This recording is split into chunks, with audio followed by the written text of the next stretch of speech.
And welcome back to Music Free Static. And I've been wondering, have you ever hit on something you just can't let go of? Right? I still this is my life. Okay, this happens to me a lot. I was watching a video by Scalgrim, and he was reviewing a couple of LK Chen replica sabers. One of them was an 1860 light cavalry saber, and I looked at the saber and said, "Oh yeah, I need this in my life." Right now, I've always liked swords. Okay, swords are just a thing. They're cool. They're amazing. They're fun, right? And for a long time, I was in the cult of the katana. Right? If it wasn't a katana, it didn't count. It didn't matter. It wasn't worth having. I've grown up. Okay, the katana's a great weapon. I own three of them. Okay, but the reality is the katana is not the end all be all of swords. Okay, and as I've learned more about swords and things like that, I said, okay, long swords are great, but honestly, I like the smaller one-handed swords in some ways. Um, I like a curved sword. The straight blade's not bad. Don't get me wrong, straight blades are great, but I kind of like the curved sword, and so I've been had my eye on these on sabers for a while because they're cool, and especially you get the cavalry sabers of the 1800s and late 1700s. These are really really cool, right? I mean, we're now past the Renaissance. We're past rapier. We're now this is a sword that is truly a backup weapon because we're talking about 1800s people. Guns are a thing, right? But they're also not reliable. So swords are also still a thing. It's just been okay. I've been looking at this, and it's like, if I were to buy one, what would I want, right? And I'm looking at all of these different ones, and I saw Scalgrim's video. I was like, and he had like a 1796 light cavalry saber, which was really cool, and had like it's typical of sabers at the time. Just had a knuckle bow to protect the hand. Okay, a knuckle bow is basically just a one bar or one strap of metal that goes around the hand. Okay, just to help protect the hand. I kind of want something with a little bit more involved hilt. Okay, it's just with a little bit more hand protection. And the 1860 does that. Now, there are a couple of others that it's like, okay, I may have to go back and forth, but those have straight blades. And so I'm looking at the 1860 U.S. cavalry saber. It's like, now I want this. Oh, I really, really want this. It's got the nice little, it's got a better hand protection. I said it's curved. The only catch is it's not quite as good a chopper as like the 1796. Okay, but it's cool, and I'm not going to be using it to be slicing my way through people. It's not that world anymore, right? And as much as we joke about the zombie apocalypse, we all know I'm going to be first on the buffet because I am slow and I am fat, and I'm not the I'm not the zombie apocalypse hero type, except perhaps in Minecraft, right? But this is definitely showing some of the obsession I have. At least in this case, swords are a thing I've been into for a long time, right? I've liked swords for a long time. It's just a thing. Okay, but then that's just the first bit. But then I started watching DJ streams on Twitch. Okay. Now, I started getting to it because of all of the talk about the DJ category that was just rolled out and some of the stuff. So I realized I've never actually seen a DJ stream. So let's check it out. And I found a couple of streamers, like Ava Crown and was it Cintiq, I think. I've only been watching for a couple of weeks now. And oh, this is actually awesome and amazing, right? Now, I have been toying with the idea of learning how to DJ for a while. Okay. I didn't realize how involved it was, right? And what this stems from is there would be youth dances at church, and my kids often came back from these things. Said, okay, the dance was boring as heck, but the snacks were good, so it was all right. And the issue is that down here, whoever is choosing the music is only choosing country, and my kids are not country kids. Okay. Now, I like country well enough, but I'm kind of with them. I'm not. That wouldn't be my idea of a great dance environment, or you know, a great night of dancing would not just be all country. And so I've lightheartedly toyed with the idea of putting together a set that would be a lot more fun, right? Bring a lot more energy, on the infinitesimal chance I would be asked to do that. Okay. But the reality is that's not going to happen. But that doesn't stop me, as I've been watching these DJ streams of realizing that, oh, that would be really fun, right? So I dove down the Google rabbit hole of, how to DJ, right? What are they actually doing, right? Because was watching a bunch of these people, and it's like, okay, I've seen the DJ decks, right? And these are not vinyl DJs, right? They're not spinning records, right? They're not dealing with that sort of record scratch, right? So what the heck are those big wheels for? And they're sitting there just twisting knobs. What the heck is going on here? So I'm diving down the rabbit hole of, what are they actually doing? And okay, this is fun. The musicality of it actually kind of surprised me, as someone who was a musician in an earlier life. I'm going to put air quotes around that. I did play flute throughout most of school and into college. It's how I met my wife. But so I can claim I was a musician for a while, but I was never a good one, and I never wanted to practice. And I always joked that the instrument I played best is the radio, right? Well, hey, look, I could play this.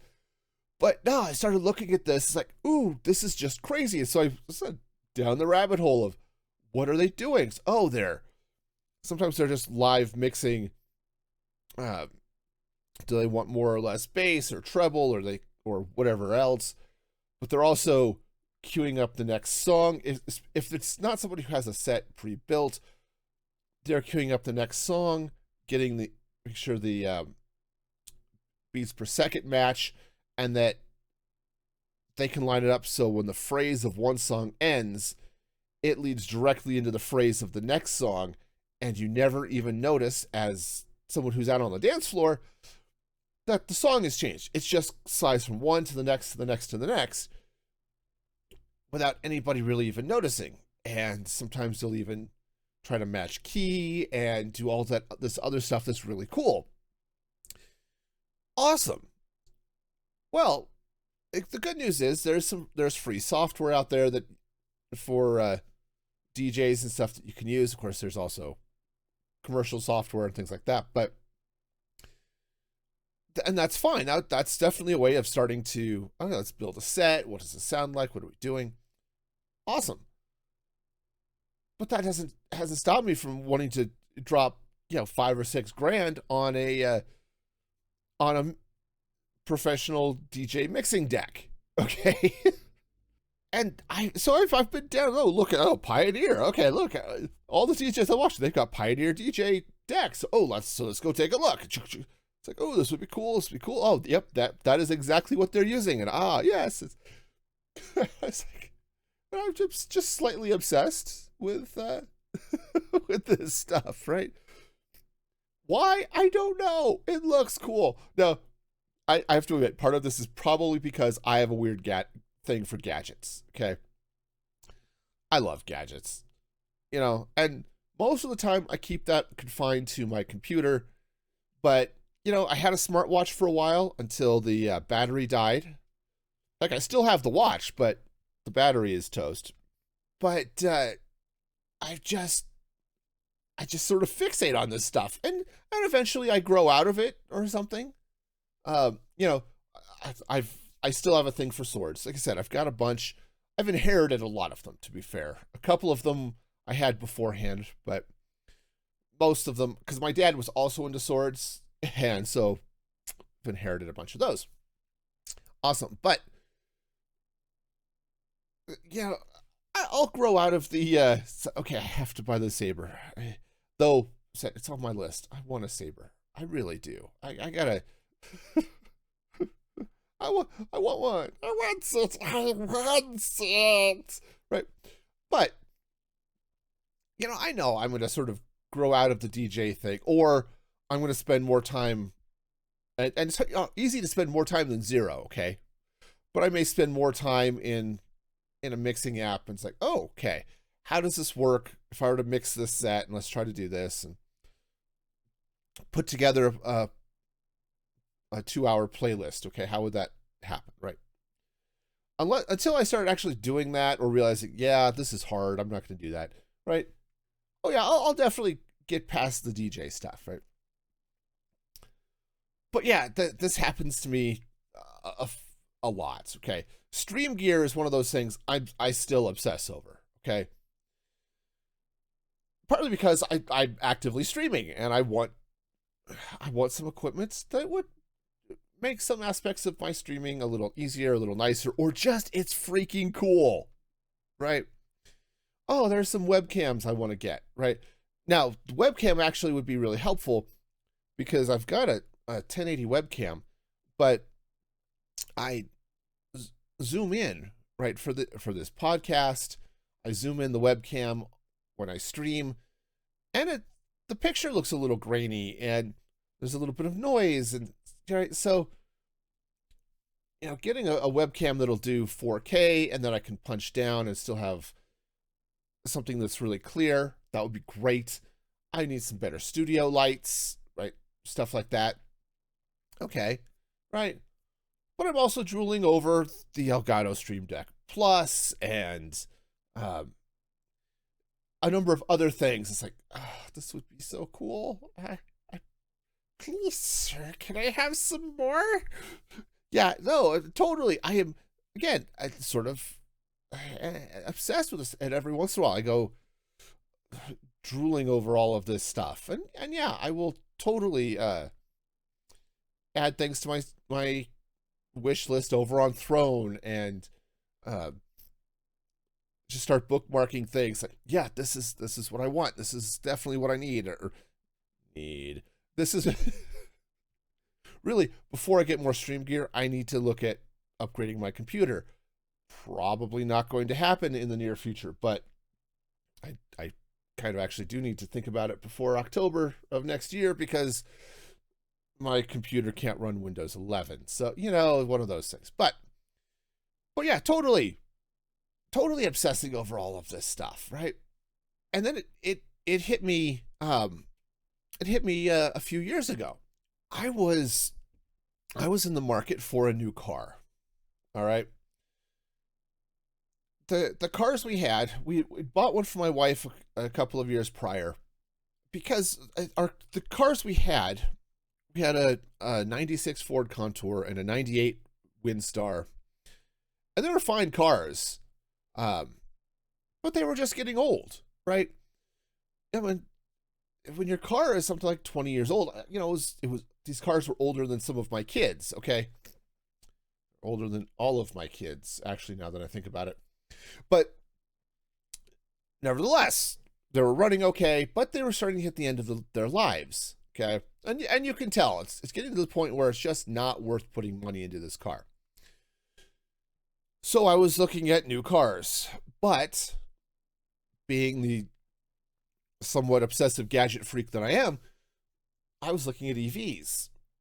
Now, this was, what was this, 2000? Or not 2000, 2020, right? So we're coming out of the pandemic and EVs are really starting to take off, and you're getting things that are more than just Tesla. All right. I I don't like the lower price Teslas. I don't like, because I don't like having everything on a touchscreen. I'm a big believer in physical controls in a car, because if you have to adjust something while you're driving, you don't want to have to take your eyes off the road to look at the screen or anything else to do stuff. Like, so if I want to turn up the heat or turn on the AC or, turn up the radio or whatever, I don't want to have to fumble around touch controls to do that. I just want to be able to reach down. I feel this knob turn. Okay. Or, yep, those are the buttons. Yep, touch, touch, touch, while I'm still watching the road, right? That's the thing. Watch the road, let everything else. That's the most important thing, right? Watch where you're going while you're driving. Driving's the whole point when you're driving. Okay.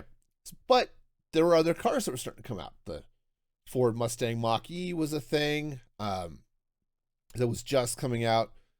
I was eyeing the F-150 Lightning. That one was actually significantly out of my price range, but I'm not a truck guy, but that tempted me. But the Mach-E was definitely on my list.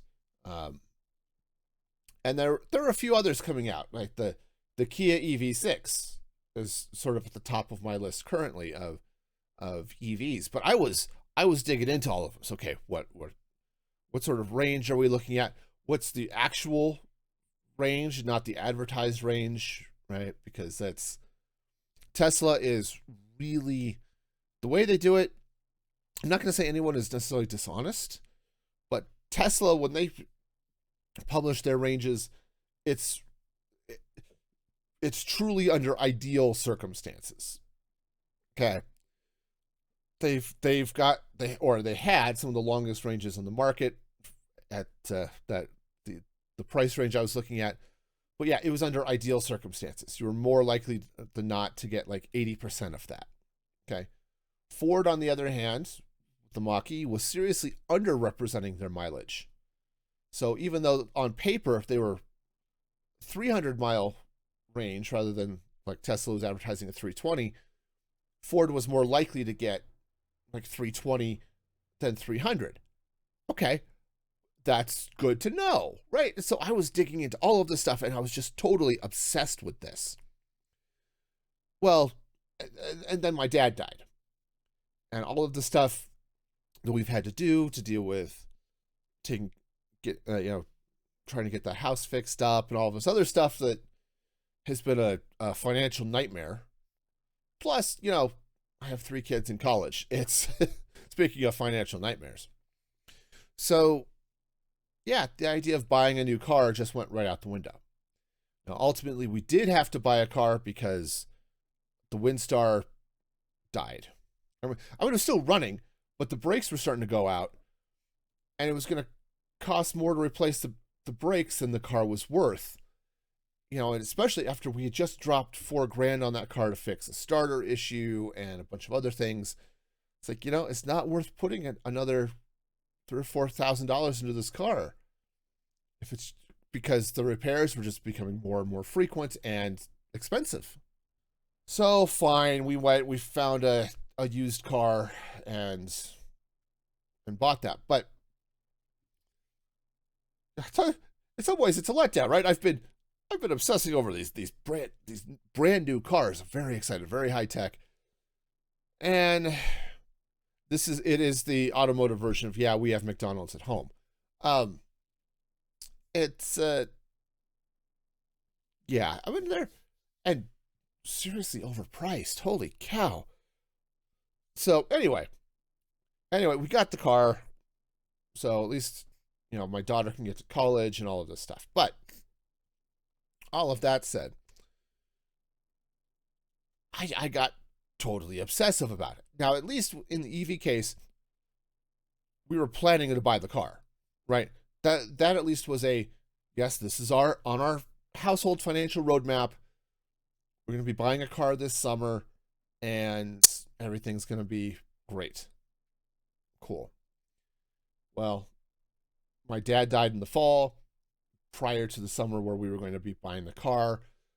We ended up with a lot of expenses, and then yeah, that dream disappeared. But that didn't stop me, for a while. I was still obsessing over these cars. Now, that's passed on. I'm actually really looking forward to seeing what comes up with new EV technology, because the reality is, as much as I want an EV, I have some reservations about them. Okay.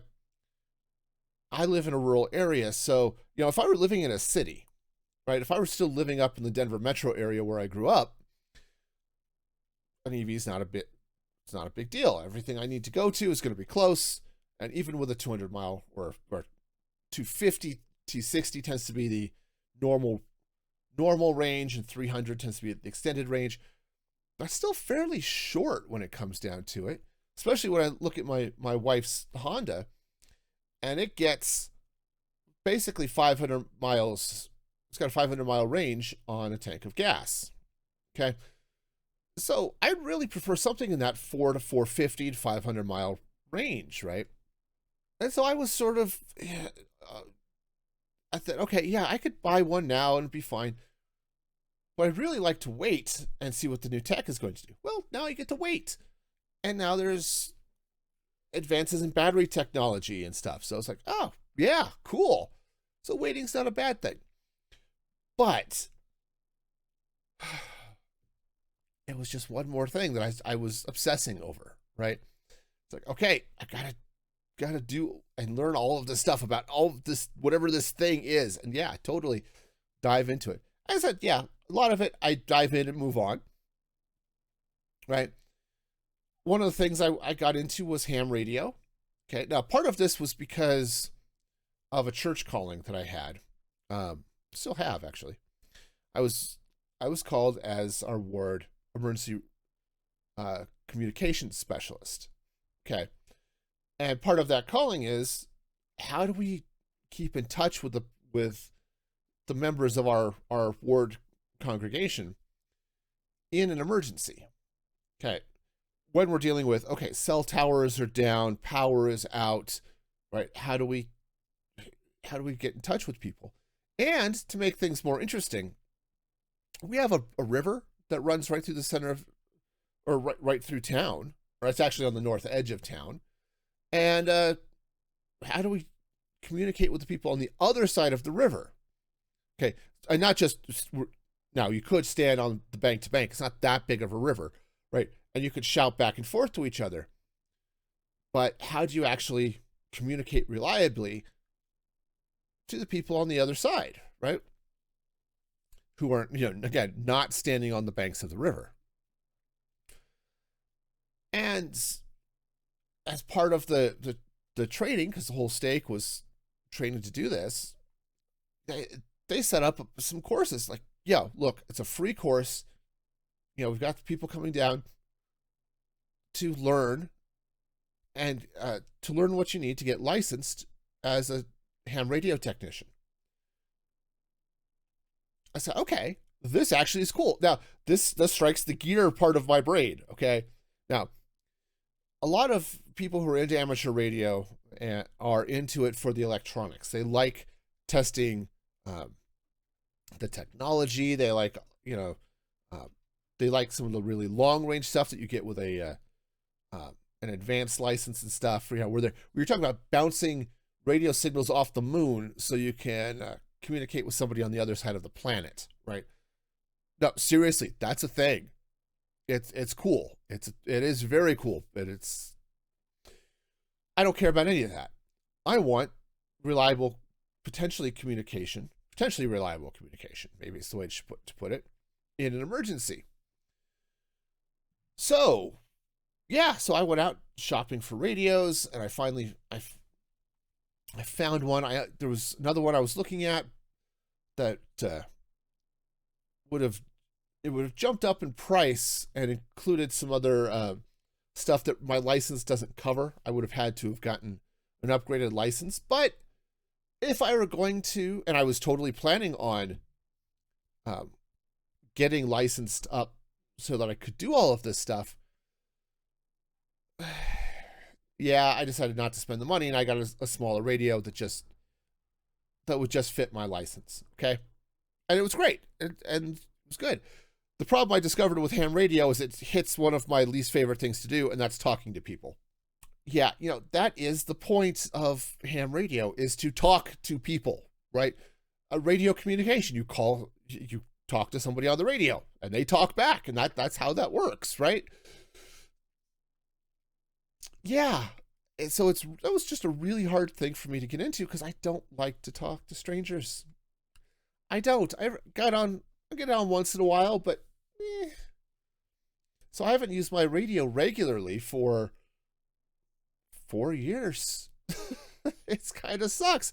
That was really nice when we had a forest fire come through the mountains west of us, and it cut the fiber optic lines into the valley.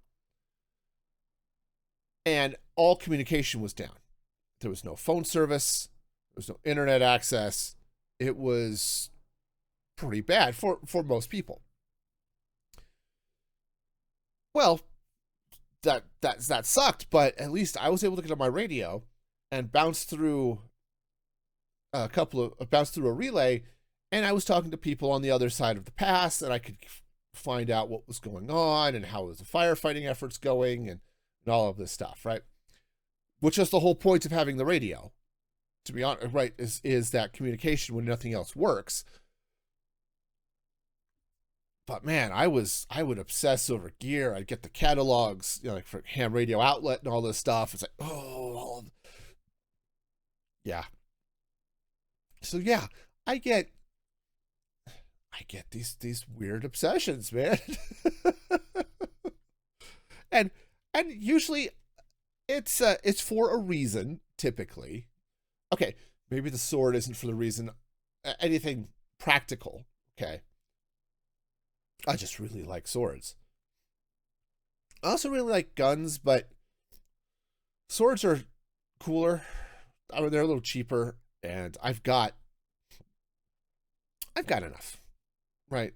I don't need much more than the pistol and stuff that I have to help defend the house, right?